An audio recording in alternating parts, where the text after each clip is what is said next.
በየሆስፒታሉ ተስፋ የቆረጡ በየጸበሉ ስፍራ ያዘኑ እግዚአብሔር ይማርህ እግዚአብሔር ይማርሽ የሚለውን ድምፅ የናፈቁ ሞታቸውን ዕለት የሚጠባበቁ ብዙ ወገኖች አሉ የሉ? ቅዱስ ሚካኤል ይድረስላቸው። ዛሬም እንዲህ ባማረው በንቡ ቅዱስ ሚካኤል ተገኝተን ይህንን መልአክ እንድናከብር የረዳንን ጌታ ከፍ አድርጉና መስግኑት። እናማት ሁላችንን በስመ አብ ወወልድ ወመንፈስ ቅዱስ አሐዱ አምላክ አሜን። ስብሐት ለእግዚአብሔር ለዘአብጽሐነ እስከዛቲ ሰዓት። ይባረክ እግዚአብሔር አምላክ አበዊነ በቸርነቱና በምሕረቱ በይቅርታው በዘላለማዊ ጥበቃው መግቦቱ ሳይለየን በእድሜያችንም ይህችን ቀን ተጨማሪ ሰጥቶ ዛሬም ዘላለማዊ ስሙ በሚመሰገንበት ለልጆቹ በአንድነት በሦስትነት በረድኤት በሚገለጥበት የሰላም ድምፁ በሚሰማበት አማናዊው ቅዱስ ሥጋው ክቡር ደሙ በሚፈተትበት አባቶቻችን ያለማቋረጥ ዘወትር ስብሐተ እግዚአብሔር በሚያቀርቡበት በቅድስናው ስፍራ በምሕረቱ አደባባይ የሰበሰበን የአባቶቻችን የቅዱሳን አምላክ ልዑለ ባሕርይ አምላካችን እግዚአብሔር ስለማይነገረው ዘላለማዊ ስጦታው ተነግሮም ስለማያልቀው ፍቅሩ ስሙ ከቤት እስከ አርያም በፍጥረት ሁሉ አንደበት የከበረና የተመሰገነ ይሁን።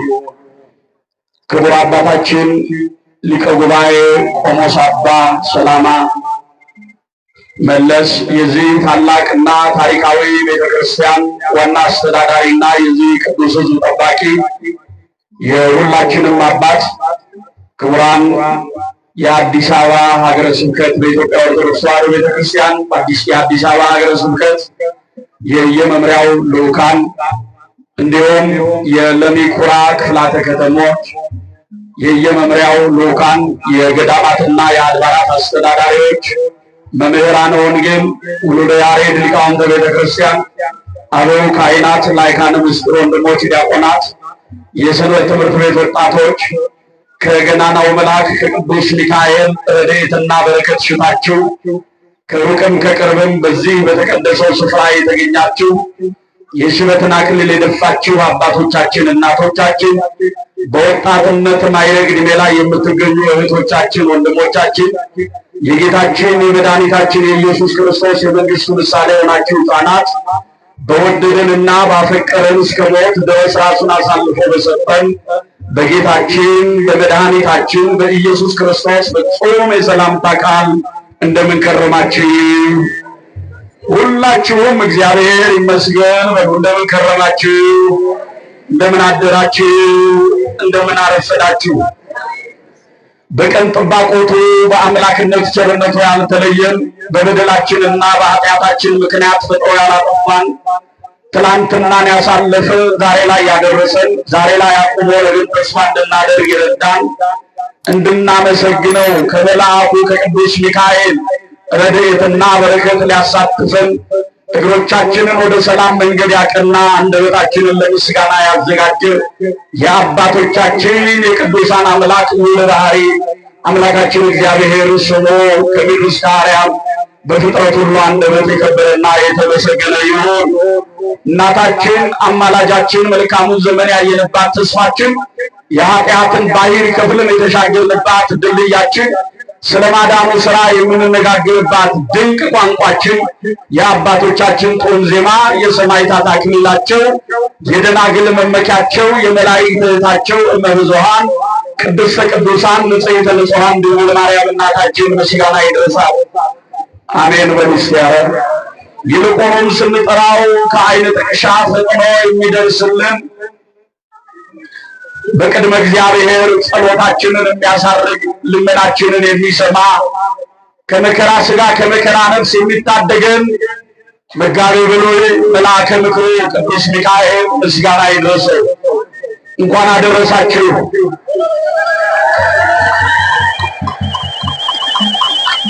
ደመናው ነው ፀሐዩ ነው ያደከማችሁ? እስቲ በደንብ እግዚአብሔርን አመስግኑ። ክብርና ምስጋና ለስሙ ይሁን። በዓሉን የሰላምና የፍቅር የረድኤት በዓል ያደርግልን። ስንማር ቆይተናል። እግዚአብሔር በልዩ ድንቅ ተአምራቱ ሲነግረን ሲያስተምረን ቆይቷል። የአባቶቻችን የሊቃውንቱ ዝማሬ ወንጌል ነው። የልጆቻችን ዝማሬ ወንጌል ነው።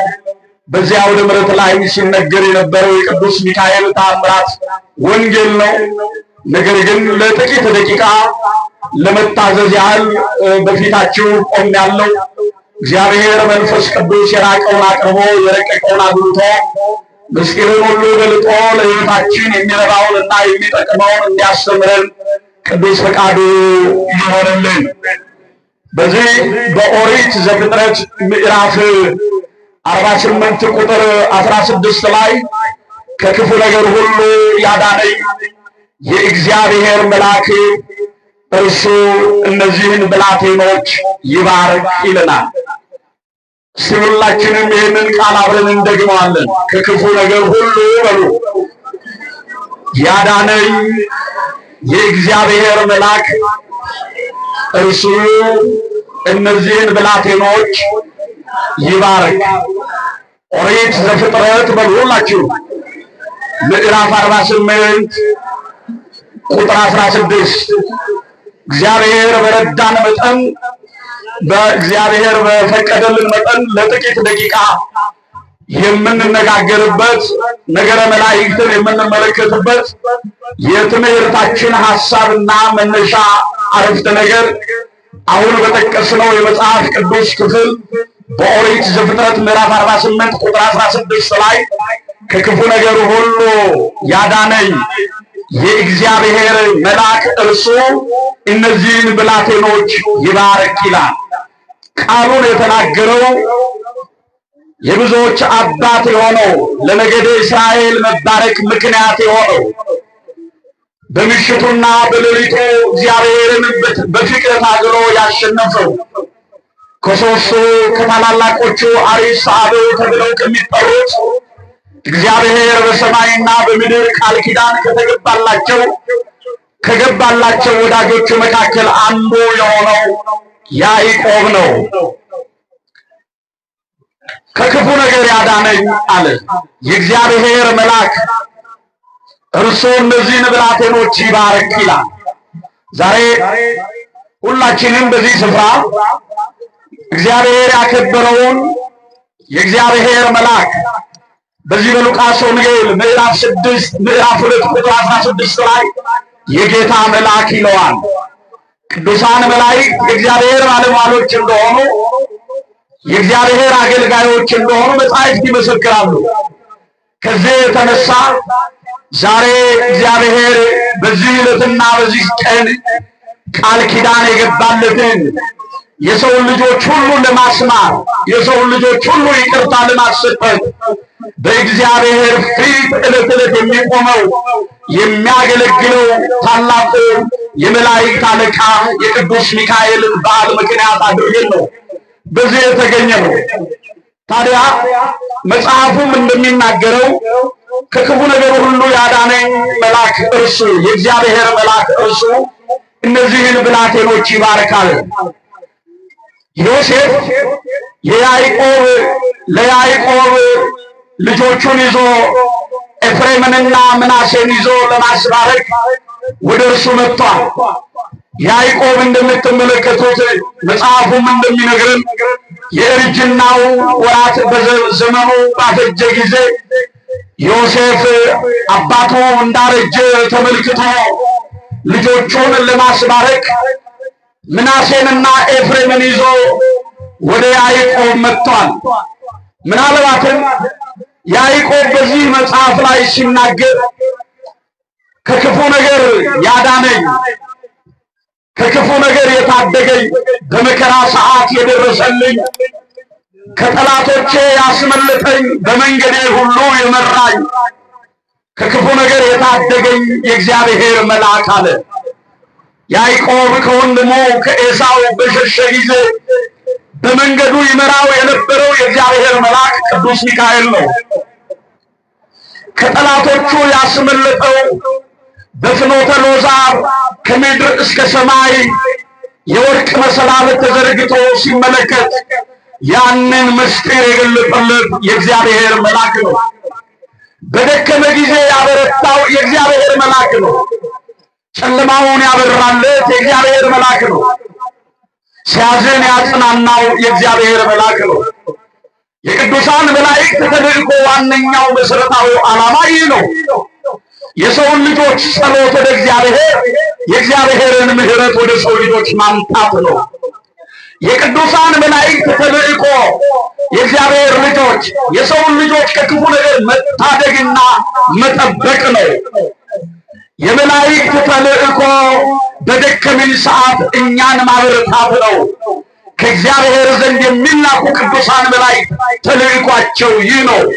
ከነርሱ መካከል መልአከ ምክሩ የመላእክት አለቃ ቅዱስ ሚካኤል በዋናነት የሚጠቀስ የሰውን ልጆች በመርዳት የሚታወቅ የእግዚአብሔር መልአክ ነው። ለዚህ ነው ታላቁ በምርኮ ዘመን በባቢሎን ምርኮ ዘመን በዛ በችግር ወቅት ለሕዝበ እስራኤል መጽናናት የሆነ በኢየሩሳሌም መፍረስ በሕዝቡ ስደት መካከል እግዚአብሔር ያዘጋጀላቸው የምርኮ ዘመን ነቢይ የነበረው ዳንኤል ሲናገር እንዲህ ይላል። ከዋነኞቹ አለቆች አንዱ ሚካኤል ሊረዳኝ መጣ አለ። ማን ሊረዳኝ መጣ? ቅዱስ ሚካኤል በሕይወታችን ይረዳን። አመስግኑላችሁ።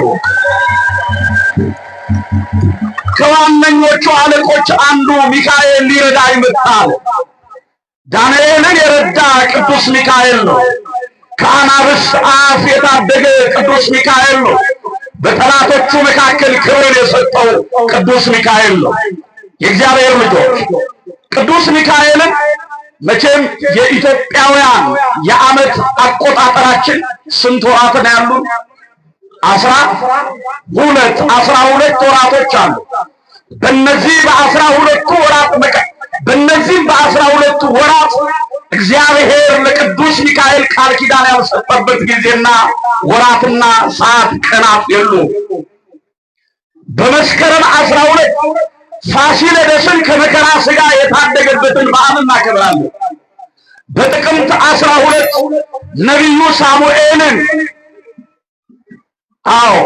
በነቢዩ በሳሙኤል አማካኝነት ዳዊትን ቅብአ ነገሥት የቀባው ቅዱስ ሚካኤል ነው። የተራዳው መልአክ ቅዱስ ሚካኤል ነው። የእግዚአብሔር ልጆች በዚህ ብቻ አይደለም። ታኅሳስ 12 ዱራታዎስና ቴዎብስታን የረዳበት ዕለት ነው። በዚሁ በታኅሳስ 12 ኢትዮጵያዊውን ጻድቅ አባ ሳሙኤልን የታደገበት፣ ያገለገለበት፣ የጠበቀበት ወራት ነው። ጥር 12 ያዕቆብን ከኤሳው የታደገበት ያዳነበት በዓል ነው። ለዚህ ነው ያዕቆብ በምዕራፍ 48 ኦሪት ዘፍጥረት ምዕራፍ 48 ቁጥር 16 ላይ በመከራዬ ቀን በክፉ ቀን የታደገኝ የእግዚአብሔር መልአክ እነዚህን ብላቴኖች ይባርካል። ያ በመከራው ቀን የታደገለትን በጥር 12 ቀን የደረሰለትን የእግዚአብሔርን መልአክ ቅዱስ ሚካኤልን ያዕቆብ ጠራው። እንዲሁም ይላል ያዕቆብ ሲናገር የአባቶቼ የአብርሃም የይስሐቅ አለ። ራሱን አልጠራም። እግዚአብሔር እኔ የአባቶቻችሁ የአብርሃም የይስሐቅ የያዕቆብ አምላክ ነኝ አለ እግዚአብሔር። ያዕቆብ ግን ሲናገር አባቶቹን አስቀድሞ ራሱን አሳንሶ በመልአኩ ይባረክ ዘንድ የመልአኩን የቅዱስ ሚካኤልን ተራዳይነት ሲጠይቅ የአባቶቼ የአብርሃም የይስሐቅ አለ። በዚህ ቀን ጥር 12 ቀን ያዕቆብን የተራዳበት ዕለት ነው። የካቲት 12 አንድ ችግረኛ ሰው ያለ ሥራ ቁጭ ብሎ ሳለ ቅዱስ ሚካኤል ምግብ እየመገበው የደከመ ጉልበቱን እያበረታው ተስፋ የቆረጠ ማንነቱን ያጸናበትና የቅዱስ ሚካኤል ተራዳይነት የተገለጠበት ዕለት ነው። ከፍ አድርጉና እግዚአብሔርን አመስግኑ።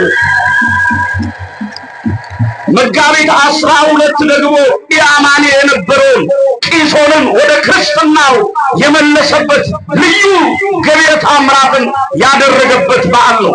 ሚያዝያ 12 ነቢዩ ኤርምያስ በአመፀኛው ሴዴቅያስ እጅ በወደቀ ሰዓት የታደገበት ቅዱስ ሚካኤል ፈጥኖ የረዳበት ዕለት ነው። ምን ላይ ደረስን? ሚያዝያ 12 ግንቦት 12 ነቢዩ ዕንባቆምን በነቢዩ በዕንባቆም ፊት ተገልጦ ለተራበ አናብስት የተጣለውን ዳንኤልን በባቢሎን ምርኮ ውስጥ የነበረው በአንበሶች ጉድጓድ የወደቀው ምን እበላለሁ ብሎ የተጨነቀው ዳንኤልን በነቢዩ በዕንባቆም አማካኝነት የመገበበት ዕለት ነው። ብርሃናዊው መልአክ የተራበች ነፍሳችንን ይመግብልን። ብርሃናዊው መልአክ ካስጨናቂው ከመከራ ሥጋ ከመከራ ነፍስ ይታደገን። የዛሬው ሰኔ 12 አፎምያን ከሰይጣን ከዲያብሎስ ማታለል የታደገበት ታላቅ በዓል ነው። እንዲሁም ባሕራንን እናትም አባትም ወገንም ዘመድም ሆኖ ሞት የታወጀበትን ባሕራንን ሞቱን በሕይወት ቀይሮ ጥፋት የታወጀበትን ባሕራንን እግሮቹን ከመሰናክል ጠብቆ ከዛች ከደሃ መበለት የተገኘውን ባሕራንን ያለ አባት ያደገው ባሕራንን አባት ሆኖ ወግ ማዕረግ አሳይቶ በሀብት በረድኤት ጎብኝቶ እግዚአብሔር ከእግዚአብሔር ዘንድ የተላከው መልአክ ቅዱስ ሚካኤል ዛሬ ባሕራንን የተራዳበትና እናትም አባትም ሆኖት ሰርጉን ድል አድርጎ ደግሶ የዳረበት ዕለት ነው። ክብር ምስጋና ለቅዱስ ሚካኤል። የመጨረሻው ነሐሴ 13 12 ንጉሥ ቆስጠንጢኖስን የተራዳበት የፋርሳውያንን ክፋት ያስወገደበት በፋርሳውያን ፊት ክብርና ኃይል ሆኖ የተገለጠበት ዕለት ነው። ይሄ ነው እንግዲህ የእግዚአብሔር ልጆች መጽሐፍ እንደሚናገረው ከክፉ ነገር ሁሉ ያዳነኝ የእግዚአብሔር መልአክ እርሱ አለ። የማን መልአክ ንገሩኝ እስቲ? የእግዚአብሔር መልአክ ከክፉ ነገር ይታደጋል። የእግዚአብሔር መልአክ ከክፉ ነገር ይጠብቃል። ሚካኤል ማለት ማን እንደ እግዚአብሔር ማለት ነው። ማን እንደ እግዚአብሔር የዋህ፣ ማን እንደ እግዚአብሔር ጻድቅ፣ ማን እንደ እግዚአብሔር ርኅሩህ፣ ማን እንደ እግዚአብሔር ኃያል፣ ማን እንደ እግዚአብሔር ብርቱ ማለት ነው። ከሰባቱ ሊቃነ መላእክት መካከል አንዱ የሆነው የመላእክት አለቃ ቅዱስ ሚካኤል ዛሬ በዓሉን የምናከብረው ስለ 6 ነገር ነው። ስለ ስንት ነገር ነው? ተናገሩ። 6 ነገሮችን ምክንያት አድርገን የመጀመሪያውና ዋነኛው በዛሬው ዕለት የቅዱስ ሚካኤልን በዓል ስናከብር በዓለ ሲመቱን ነው። ምኑን ነው አልኳችሁ? አዎ ቤተ ክርስቲያን የቅዱስ ሚካኤልን በዓለ ሲመት በኅዳርም በሰኔም በዚህ ቀን ቃል ኪዳን በተገባለት ቀን ታከብራለች። ቅዱስ ሚካኤል የተሾመበት ዕለት ነው ብለን ስንል አንዳንድ ሰዎች ቢሾሙ ቢከብሩ ለመገልገል ነው። ለምንድን ነው አልኳችሁ? እኛ ብንሾም ብንከብር ከወደቅንበት ብንነሳ በስልጣን ማማ ላይ ብንቀመጥ በሾመን ሕዝብ ላይ ልንገለገል እንጂ ልናገለግል አይደለም። እውነታው ይሄ ነው። ቅዱሳን መላእክት ሲሾሙ፣ ቅዱሳን መላእክት ሲከብሩ ሕዝቡን ሊያገለግሉ ነው። ቅዱስ ሚካኤል የተሾመው ስለ ሕዝብ ልጆች ሊቆም ነው።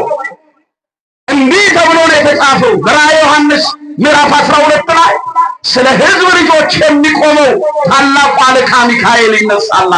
ክብርና ምስጋና ለስሙ ይሁን። ስለ ሕዝብ ልጆች የሚቆመው ጸሎታችንን የሚያሳርገው በእግዚአብሔር ፊት የሚቆመው ሲል መቆም የሚለውን ቤተክርስቲያን ልዩ ትርጉም አብዝታ አስፍታ አምልታ ትናገራለች። መቆም ማለት ማማለድ፣ መቆም ማለት ማስታረቅ፣ መቆም ማለት ይቅርታን ማሰጠት ነው። ቅዱስ ሚካኤል በእግዚአብሔር ፊት የሚቆመው፣ ስለ ሕዝብ ልጆች ፊት የሚቆመው፣ ስለ ሕዝብ ልጆች በእግዚአብሔር ፊት የሚቆመው ቅዱስ ሚካኤል ሊያማልደን ነው። ምን ሊለን ነው? ተናገሩላችሁ። ሊያሳርቀን ነው። ምን ሊለን ነው? ይቅርታን ሊያሰጠን ነው። ስለ ሕዝብ ልጆች የሚቆመው ታላቁ አለቃ ሚካኤል ይነሳል። ዘንዶና ሰራዊቱ ሚካኤልን ተዋጉት፣ ነገር ግን አልቻሉትም ነው የሚለው። ክብር ለቅዱስ ሚካኤል ይሁን። የእግዚአብሔር ልጆች ስለዚህ ዛሬ የምናከብረው በዓለ ሲመቱን ነው።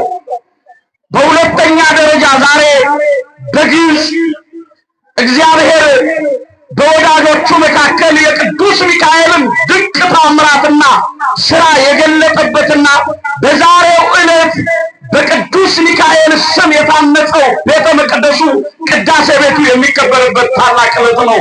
ዛሬም እንዲህ ባማረው በንቡ ቅዱስ ሚካኤል ተገኝተን ይህንን መልአክ እንድናከብር የረዳንን ጌታ ከፍ አድርጉና መስግኑት። በሶስተኛ ደረጃ ዛሬ ቅዱስ ሚካኤልን የምናከብርበት መሰረታዊው ዓላማ ቅድስት አፎምያ ከጠላት ማታለል ከዲያብሎስ ሽንገላ የታደገበትና ጠላቷ ዲያብሎስን ያንበረከከበት ለእርሷም በምልጃና በረድኤት የተገለጠበት ዕለት ነው። እንኳን አደረሳችሁ። ቀደም ሲል እንዳልነው በአራተኛ ደረጃ በዛሬው ዕለት ባህራንን የታደገበት የሞቱን ደብዳቤ በሕይወት የቀየረበት። ዛሬ ብዙ የሞት ደብዳቤ ያለው ኦርቶዶክሳውያን ብዙ ሰዎች ተስፋ ቆርጠዋል። ጠላታችን ዲያብሎስ በእኛ ላይ ሞት ያውጃል። የብርሃን መልአክ እየመሰለ እየተገለጠ ሐዋርያው ቅዱስ ጳውሎስ ተናግሮታል።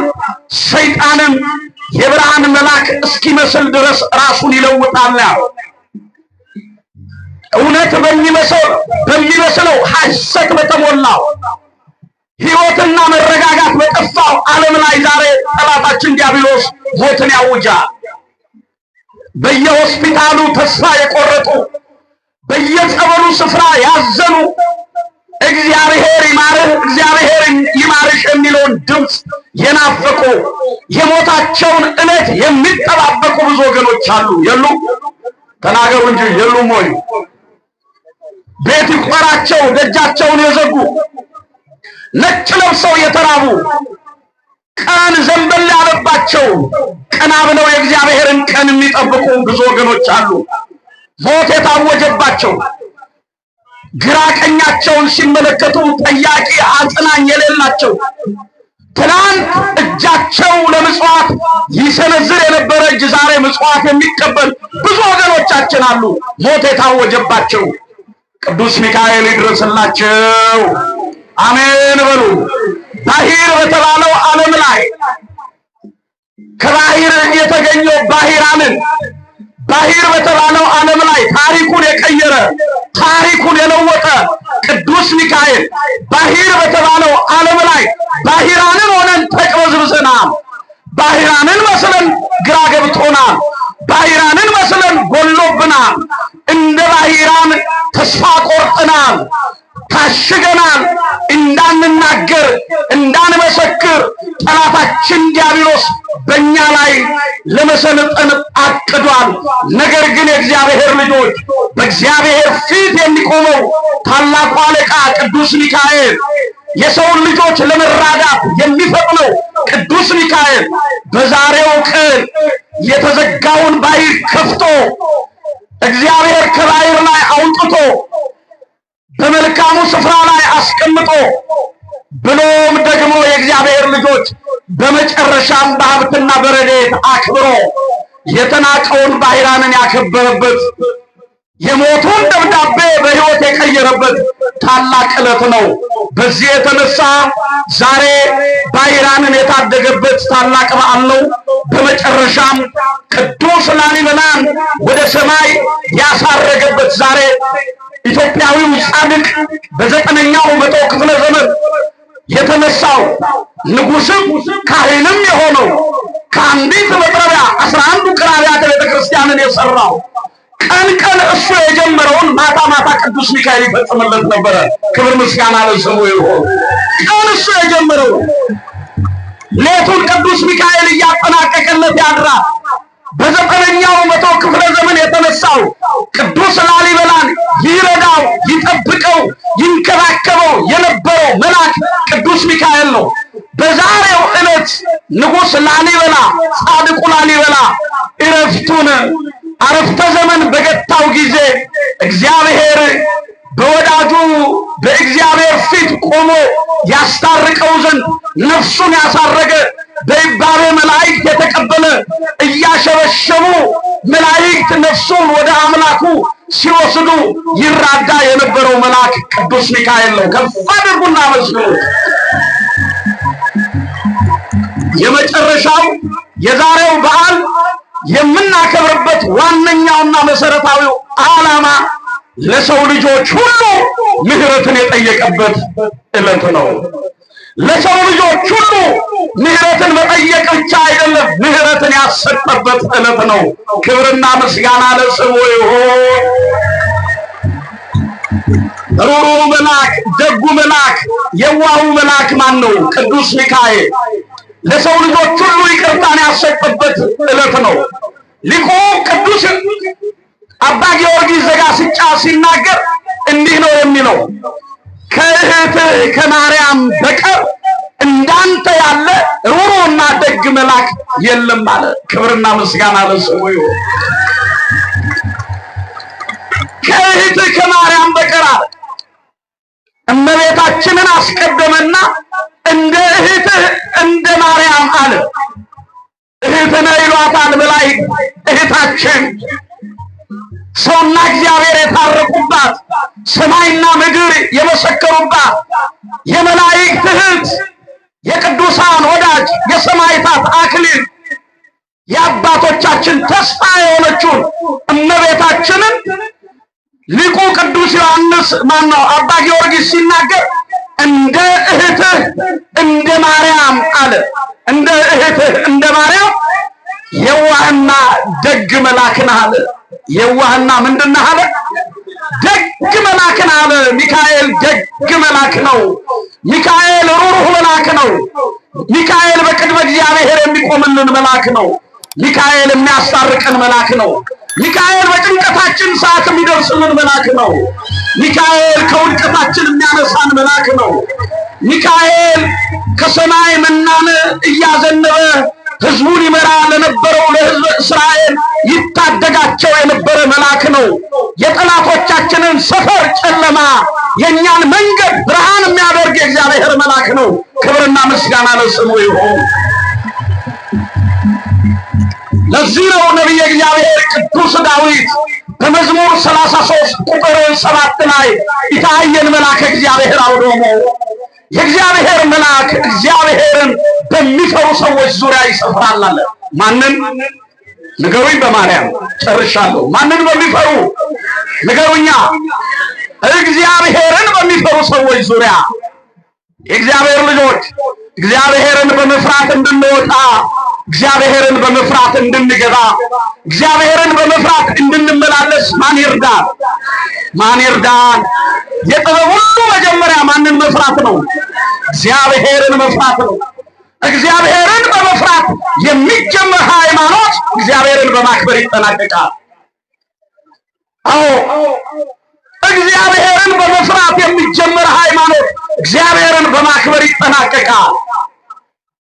እግዚአብሔርን በሚፈሩ ሰዎች ዙሪያ ደግሞ የሚሰፍሩ ቅዱሳን መላእክት ናቸው። ለዚህ ነው የእግዚአብሔር መልአክ እግዚአብሔርን በሚፈሩ ሰዎች ዙሪያ ይሰፍራል ያድናቸውማል አለ። ምን ይላቸዋል? ንገሩኝ በማርያም። ለዚህ ነው ከክፉ ነገር የታደገኝ የእግዚአብሔር መልአክ አለ ያዕቆብ። ከክፉ ነገር የታደገኝ፣ ከክፉ ነገር የሚታደገን የእግዚአብሔር መልአክ እግዚአብሔርን በሚፈሩ ሰዎች ዙሪያ ይሰፍራል ያድናቸውማል አለ። ዛሬ እግዚአብሔርን በመፍራት እየተመላለስን ከሚያስፈራው ዓለም እግዚአብሔር እንዲጠብቀን፣ እግዚአብሔርን በማክበር እየተመላለስን እግዚአብሔርን ከማያከብረው ዓለም እንዲታደገን፣ እግዚአብሔርን በመውደድ እየተመላለስን እግዚአብሔርን እና በጎ ስራውን ከሚጠላው ዓለም እየራቅን በፍቅርና በአንድነት እንድንኖር ማን ይርዳን? ማን ይርዳን? የቅዱስ ሚካኤል አምላክ የዓመት ሰው ይበለን። ዛሬ ምድሪቱ በአራቱም ማዕዘን የተባረከችበት የዋሁ መልአክ ቅዱስ ሚካኤል በአዝርት ላይ፣ በምድሪቱ ላይ፣ በአፍላጋቱ ላይ እንዲሁም ደግሞ በሕፃናት ላይ፣ በአረጋውያን ላይ፣ በሰው ልጆች ላይ ሁሉ የተሾመው ጸሎታችንን በቅድመ እግዚአብሔር እንዲያደርስ ወደኛ እየበረረ የሚመጣው የእግዚአብሔር መልአክ በመንገዳችን ሁሉ እንዲቀድምልን ፈቃዱ ይሆንልን። አዎ ስላንተ መልአኬን እልካለሁ ወደ አዘጋጀውልህ ስፍራ ያገባ ዘንድ ስላንተ መልአኬን እልካለሁ ተብሎ የተነገረው የእግዚአብሔር መልአክ ወደ ሕይወታችን እንዲላክ ወደ አሰብናት፣ ወደ አቀድናት፣ ወደ ምንፈልጋት ወደ ሰማያዊቷ ኢየሩሳሌም ሰማያዊት እንዲያደርሰን ቅዱስ ፈቃዱ ይሆንልን። የመከረን ያስተማረን የአባቶቻችን የቅዱሳን አምላክ ልዑለ ባሕሪ አምላካችን እግዚአብሔር ምስጋና ይድረሰው። ከፍ አድርጉና እግዚአብሔርን አመስግኑ።